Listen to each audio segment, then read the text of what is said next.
Nachi free. Guantanamera, Guaira, Guantanamera, Guantanamera, Guaira, Guantanamera.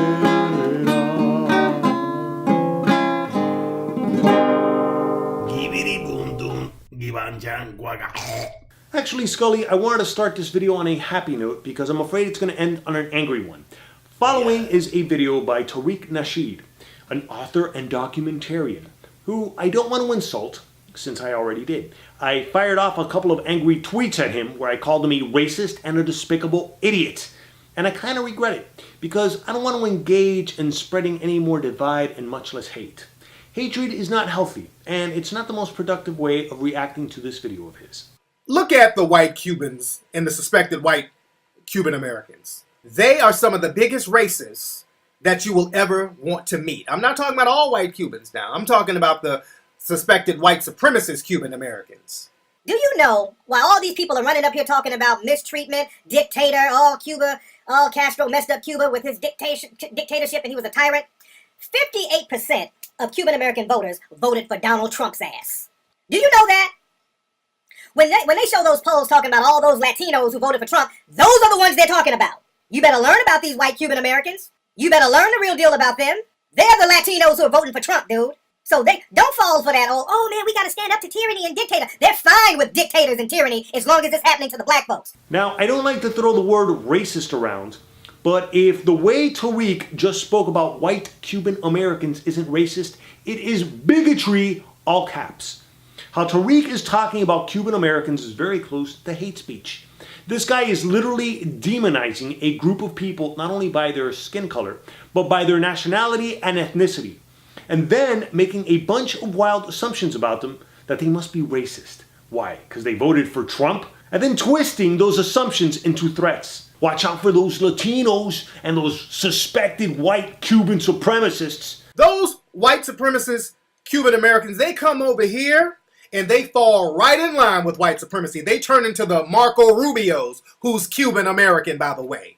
Whoa, conjuro mods. You heard that too, right, Scully? The disdain in his voice is crystal clear. Who's Cuban American? Who's Cuban American? Who's Cuban American? This is how and why societies divide themselves, sometimes to the point of genocidal massacre, thanks to the pseudo-intellect of people like Tariq Nasheed and the cultural poison they pump out. Suspected white Cuban supremacists. Dude, you're discrediting your own argument by repeating the word suspected. And white supremacy. You know how many times I had to hear as a kid from whites as well as from blacks, yo, why don't you go back to where you came from and solve your own problems? Don't you speak English? That's why I learned the word spick. But I unfortunately have to admit that yes, there are some racist white Cubans who say stupid shit along the same lines that Tariq just did in his video. Hey, wait a minute. How come you get along so well with him? He's blacker than I am. Angelito's not black, man. He's Cuban. Tariq, if perchance you're even watching this video, you're no better than the very people you're criticizing. Worst yet, you are subtly pushing for division and suspicious hostility by saying you better learn about those Latinos. You better learn about these white Cuban Americans. You better learn the real deal about them. They're the Latinos who are voting for Trump, dude. And I've taken the time to watch some of your other videos, like the culture of harming black people. And of course, it is gut-wrenching for anyone with half a conscience to look at America's history and see the inexcusable, horrific, and systemic racism that was post-Civil War America under Jim Crow laws, let alone the centuries of slavery itself. But it's one thing to revisit and learn from history. It's another thing to exploit it as emotional extortion. By the way, you can go through my videos and see that I clearly have an issue with Black Lives Matter.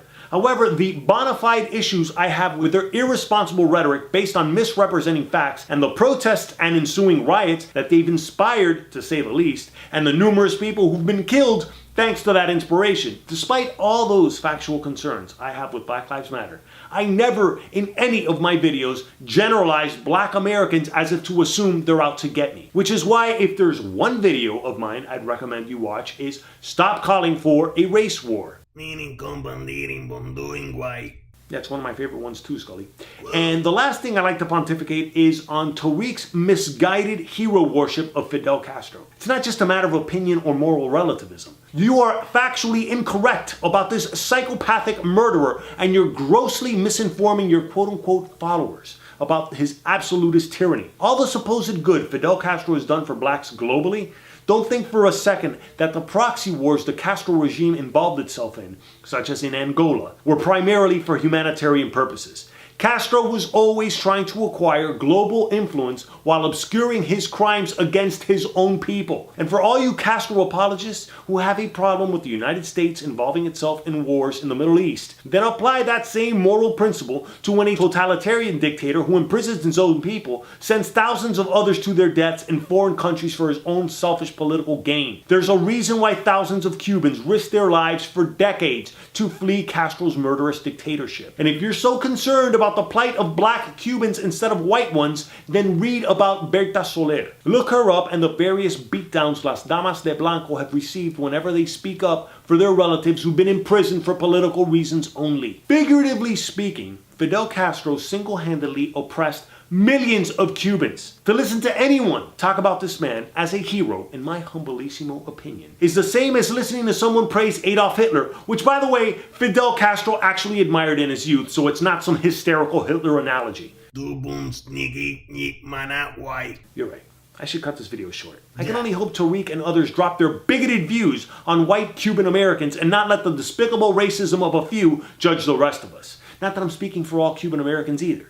I'm just speaking for myself and the memory of my parents who were made to endure forced labor under this selfish pig. By the way, I'd also like to say thanks to Tyler Preston for having made the original Tariq Fidel response video. And I'd also like to thank some black guy for having posted Tyler's original video on his channel after Tyler's channel got canceled. But Tyler has a new one, Tyler Preston 20. Also, as a side note, they've canceled Atheism is Unstoppable's channel. I cannot believe this. What is going on with YouTube? YouTube, I'm calling you out. Why are you shutting down people's channels like that? As much as Tariq's smelly bullshit actually offended me, I don't expect an apology, and much less am I gonna flag his videos or report him to YouTube heroes or resort to any other social justice warrior chicken shit tactics. Let freedom of expression reign supreme. Let bad ideas and offensive language be debated, not shut down. That's how dictatorships get started. Just ask Fidel.